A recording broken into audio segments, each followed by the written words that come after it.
ટી.બી. ગામના ખેડૂતે પૂરતા પ્રમાણમાં ભાવ ન મળવા અને કમોસમી વરસાદના માવઠાને કારણે પાકમાં નુકસાન થતાં મુખ્યમંત્રી અને કૃષિ મંત્રીને ગાંજાનું વાવેતર કરવા માટે લેટર લખ્યો છે। આ લેટર સોશિયલ મીડિયામાં વાયરલ થયો છે। ખેડૂતોની સમસ્યાઓ અને તેમના પાકને થયેલા નુકસાનને જોતા આ પગલું ભર્યું હોવાનું જણાય છે।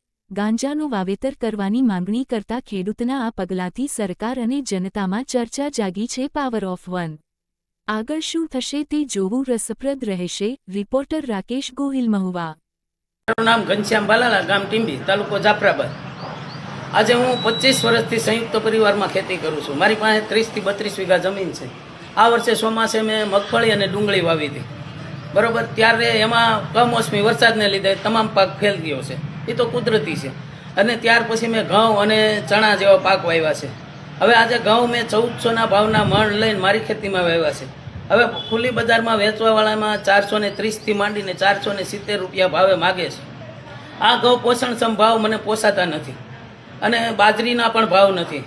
એટલે આ બાબતે મેં એક કૃષિ મંત્રીને અરજી લખી છે કે મને ગાંજો વાવવાની પરમિટ આપે।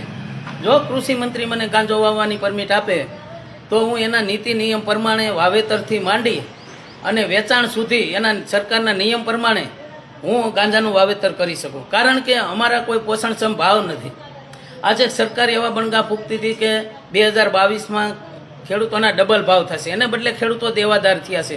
અત્યારે ખેડૂતોને તમામ પાકો આવી ગયા છે, એક પણ પાકનો ભાવ નથી પોષણક્ષમ અને ખેત પેદાશોના ભાવ નથી। એની સામે ખેતીની વસ્તુ, દવા, ખાતર, બિયારણ લેવા જાય તો 3-4 ગણા ભાવ વધી ગયા છે।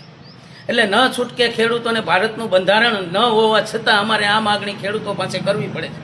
કારણ કે આવતી પેઢીના કોઈ પણ બાળકો ખેતી કરવા તૈયાર નથી અને જો ખેડૂત પોતે જ ખેતી છોડી દેશે તો હવે સરકાર બમણી આવક કોની કરશે? અને બીજા નંબરમાં કે અનાજ, કઠોળ કે ધન ધાન્ય પાક ખેડૂત પકવતા બંધ થઈ જશે તો આજથી 5 વર્ષ પછી દેશ માટે પણ મોટી વિકટ પરિસ્થિતિ આવવાની છે।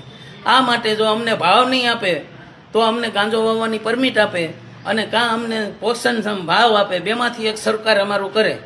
અને હું ઇન્ડિયા ન્યૂઝને તમામ ચેનલો વતી સરકારને એટલી વિનંતી કરું છું કે હું તો જાગૃત ખેડૂત છું, બીજા અભણ ખેડૂત પણ આત્મહત્યા કરે એ પહેલાં સરકાર અમારું ધ્યાન દોરે।